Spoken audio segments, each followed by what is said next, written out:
드디어 오래전부터 약속된 그 주인공이 이 땅에 왔습니다. 처음에는 그를 알아보는 사람이 적었지만 그는 우리 가운데 장막을 쳤고 자신이 누구인지 스스로 증명했습니다. 그런데 그분은 환영받지 못했습니다. 그가 우리를 찾아왔을 때 우리는 늘 그분의 주변을 겉돌았습니다. 결국 우리는 그를 십자가에 달았고, 하지만 그는 다시 살아났습니다. 처음부터 그와 함께한 사람들은 결국 모든 진실을 알게 되었고, 그들이 보고 듣고 손으로 만져본 그 이야기를 기록하기 시작했습니다. 왜냐하면 그들은 그가 전부터 약속된 구원의 사자이자 언약의 성취, 곧 그리스도임을 똑똑히 보았기 때문입니다. 사도 요한은 자신이 경험을 이렇게 진술하고 있습니다. 태초부터 있는 생명의 말씀에 관하여는 우리가 들은 바요, 눈으로 본 바요, 자세히 보고 우리의 손으로 만진 바라. 이 영원한 생명을 우리가 보았고 증언하여 너희에게 전하노니 이는 아버지와 함께 계시다가 우리에게 나타내신 바 된 이시니라. 요한이 증거하는 태초부터 있던 생명의 말씀, 곧 하나님과 함께 계시다가 우리에게 나타나신 바 된 그이는 누구입니까? 바로 나사렛 예수, 우리가 그리스도라고 부르는 그분입니다. 이 예수의 사건은 우리에게 길입니다. 과거에 있었던 단편적인 또한 해프닝적인 그런 사건이 아니라 역사의 AD와 BC, 즉 기원 전과 기원 후를 나누는 분기점이 됩니다. 성경에 따르면 예수가 내려온 그 길을 통해서 생명이 왔고 또 빛이 왔고 자유와 해방이 왔습니다. 그래서 그의 이야기를 우리는 굿뉴스, 복음이라고 부릅니다. 성경에는 이 예수의 이야기를 전해주는 4권의 책이 있습니다. 마태, 마가, 누가, 그리고 요한. 이 4명이 기록한 책을 우리가 각각 마태복음, 마가복음, 누가복음, 요한복음이라고 부르는데 이 4권을 묶어서 복음서라고 칭합니다. 앞에서 말씀드렸듯이 이 4권은 모두 다 예수의 사건과 그의 가르침에 대한 기록입니다. 그런데 말이죠, 예수님에 대한 이 기록이 이 4권이 존재한다는 이 사실이 어떤 사람에게는 의문거리가 되기도 합니다. 왜냐하면 4권의 기록이 모두 똑같지 않기 때문입니다. 4권은 사본이나 복사본이 아니기 때문에 똑같지 않습니다. 물론 앞에 위치한 3권은 이야기의 윤곽도 비슷하고 내용도 유사합니다.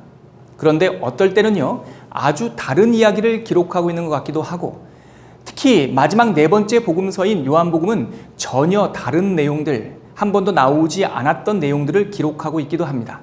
이를 현대 비평주의 학자들은 공간복음서 문제 혹은 사복음서 문제라는 주제로 연구의 대상으로 삼기도 합니다. 이 다양성 때문에 어떤 사람은 뭐가 진짜지? 뭐가 가장 정확한 기록일까라는 논란을 제시하기도 하는데, 그래서 어떤 사람은 차라리 복음서가 한 권이었으면 좋았을 것을 이렇게 말하는 사람도 있습니다. 그런데 여러분, 성경을 우리가 하나님의 말씀으로 받고 하나님의 메시지로 읽는다면, 소위 비평주의적 관점이 아니라 정경적 관점으로 우리가 성경을 읽는다면 4권의 복음서가 존재한다는 것은 성경 읽기에 문제가 아니라 호재일 수 있습니다. 왜 그렇습니까?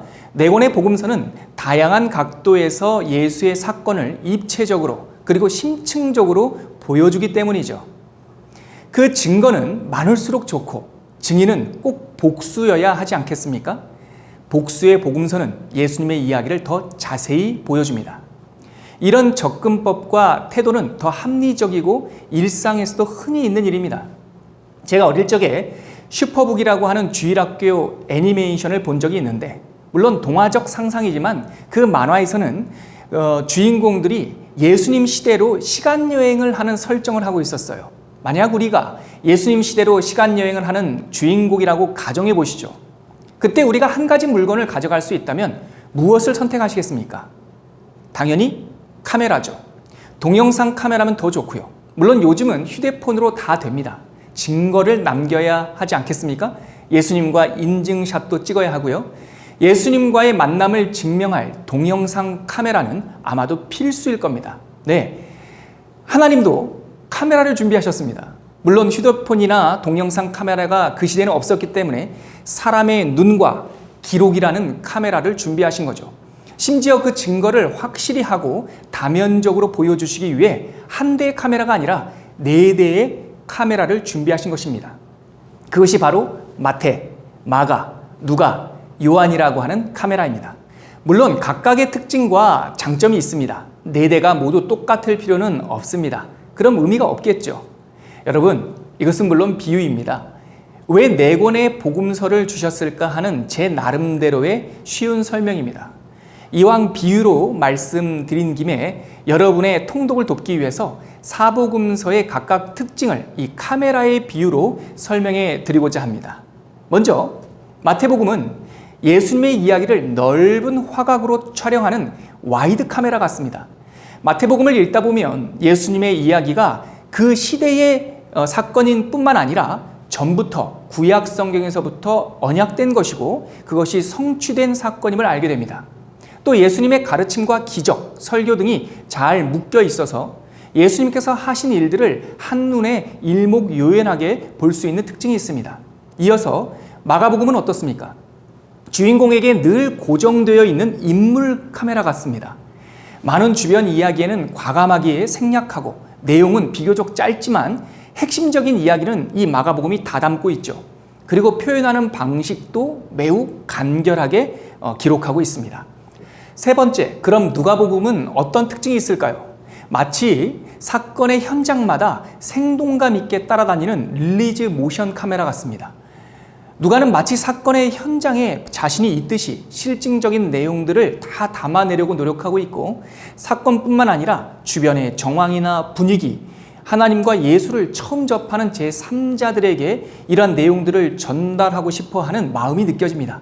그래서 누가복음은 시간과 배경에 대한 설명을 아주 구체적이고 분량이 제일 길게 설명하고 있는 복음서입니다. 끝으로 요한복음은 어떤 특징이 있을까요? 요한복음은 가장 독특한 성경인데요. 앞에 세 권의 복음서는 시점과 관점이 비슷하기 때문에 비슷한 관점, 즉 공관복음이라고 부르는데 이 요한복음은 전혀 다른 시점과 목적을 가지고 있습니다. 비유한다면 마치 하늘에서 찍는 드론 카메라와 같습니다. 관점이 전혀 다릅니다. 사람들의 시점이 아니라 사람들의 눈높이가 아니라 하늘의 시점에서 기록하고 있습니다. 그래서 사건의 줄거리를 전해주기보다 사건의 의미에 관심이 많았고 이미 사건들을 전해주고 있는 세 권의 복음서가 있기 때문에 굳이 중복되는 사건을 재차 기록하지 않았습니다. 공관복음서에서 다루지 않은 독특한 일들을 요한복음에서는 기록하고 있습니다. 이렇게 하나님은 구약과 신약을 이어주는 마태복음, 예수의 사건의 에센스를 간결하게 증거하는 마가복음, 예수 사건의 실증적 기록, 시간의 흐름에 따라 관찰자 관점을 갖고 기록하고 있는 누가복음, 그리고 하늘의 관점에서 사건의 의미와 해석에 집중하고 있는 요한복음이라는 4대의 카메라를 준비하셨던 것으로 저는 이해하고 있습니다. 일반적으로 마태, 마가, 누가 이 세 권의 복음서는 윤곽이 비슷하고 내용도 유사합니다. 그래서 저는 오늘 신약 성경을 시작하는 첫 시간 이 복음서의 일반적인 이야기 구조를 이미지로 여러분들에게 보여드리고 싶습니다. 다소 단순하긴 하지만 우리가 예수 이야기의 큰 그림을 이해하고 있으면 다양한 복음서를 통독할 때 그 핵심 줄거리를 놓치지 않는데 도움이 되기 때문입니다. 물론 공관복음의 이야기 구조를 이해하는 것은 요한복음 읽기에도 도움이 됩니다. 이들과 비교해서 요한복음은 여러모로 다르지만 예수의 공적 생애가 시간에 따라 진행된 역사적 사건이기 때문에 이 시간적 큰 흐름을 이해한다면 요한복음을 통독하는 데도 도움이 됩니다. 하지만 요한복음은 그 틀 속에 담긴 내용들이 일반 공관복음보다 조금 다르기 때문에 따로 떼어놓고 제가 지금 소개하고 싶은 그 구조는 공관복음을 이해하는 데 참고하시면 좋을 것 같습니다. 먼저 공관복음서의 일반적인 이야기 구조는 7개의 이야기 묶음으로 구성되어 있다. 이렇게 이해하시면 좋습니다. 첫 번째, 서막입니다. 예수님의 탄생 이야기죠. 두 번째, 준비 과정입니다. 예수님께서 누가복음의 기록에 따르면 30살쯤 되셨을 때 세례 요한으로부터 세례를 받고 시험을 받는 등 사역을 준비하십니다. 세 번째, 초기 사역입니다. 갈릴리를 중심으로 예수님께서 하나님의 나라 복음을 전파하셨죠. 네 번째, 핵심 사역입니다. 예수님의 에센스, 가르침과 기적들이 담겨 있고요. 다섯 번째, 후기 사역입니다. 약 3년간의 사역이 끝나고 예수님께서 순환을 준비하시는 과정 속에서 제자도와 예루살렘 입성 준비를 하십니다. 6번째, 순환사입니다. 예루살렘에 입성하신 예수님께서 순환을 당하는 이야기가 기록되어 있고요. 마지막 7번째, 부활 사건입니다. 빈 무덤과 예수 그리스도의 승천 이야기가 담겨 있습니다. 각 이야기 묶음과 각 성경의 장절을 그림으로 표현해 본다면 이런 그릇 모양으로 그려볼 수 있습니다.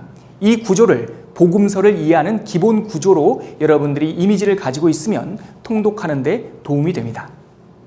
이 예수의 이야기들은 그 독특한 출생을 시작으로 부활까지 점진적으로 기록되어 있는데 각 복음서의 특징과 강조점에 따라 이 7마디 가운데 어떤 마디는 길기도 하고 어떤 마디는 짧기도 합니다. 이 길이의 차이는 각 복음서가 어디에 강조점을 두고 있는지를 엿볼 수 있는 힌트가 되기도 합니다.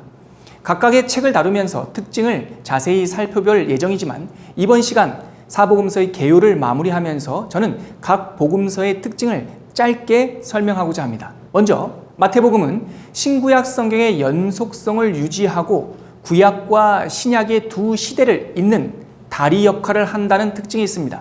따라서 유대인들에 대한 이해가 깊고 예수가 먼저 옛날부터 예언된 언약을 성취하는 메시아임을 강조하고 있습니다.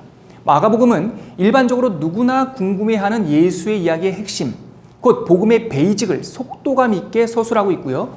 누가복음은 구약에 대한 배경을 전혀 모르는 이방 시민들에게도 이해할 수 있도록 예수 사건의 보편적인 의미를 설득력 있게 논증하고 있습니다.